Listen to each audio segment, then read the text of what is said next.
Hey everybody, this is PJ Riley from Lancaster Archery here on the floor of the ATA show. I am at the Spot Hogg booth with Cabe Johnson from Spot Hogg, and he's going to tell us about a cool new release called the Keeton.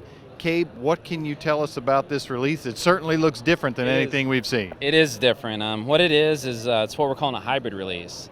It's a trigger release, but it's also got a grip on it so that you can take and use it's the best of both worlds. So when you normally use a wrist strap release and you're drawing your bow, you get to only use your two big muscles. You get to use your arm muscle and your shoulder muscle.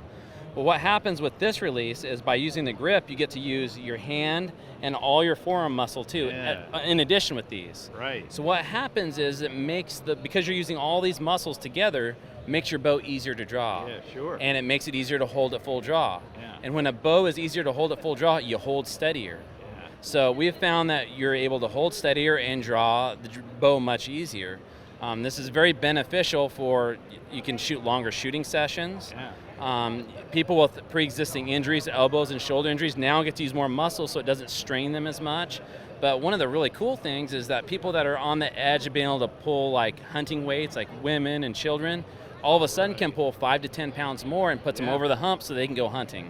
Give us a demonstration on the firing line there so we could see. Absolutely. So basically, you just push the trigger forward, you grip it like so, you pull it back, and I pull back next to my cheek like so. I manipulate it and then come into my anchor point, and then I just squeeze the release to fire.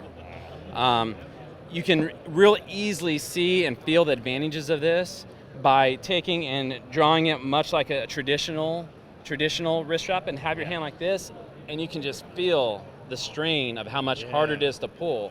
Where if you take and are able to use the grip as well, it feels like almost 50% easier. I mean, it's significant. The other thing that's really nice about this is when you are, if you're in a stand and you're hunting, or in a hunting situation and an animal steps behind a tree, and you have to hold it full draw for a long time, you can flip this back and be able to again use more muscles to help keep the release at full draw. And then this is the one that I really like, is that if you ever had to let down with an animal still in front of you, if you're shooting a regular wrist strap release, it's usually you're from full draw to down in like 0.00 seconds, right? With this, you have a much more controlled letdown, and you can let down really slow because, again, you get to use all these muscles and you're able to handle that weight much better. That's definitely incredible. The Keeton from Spot Hogg. If you got any questions, you can check us out at lancasterarchery.com.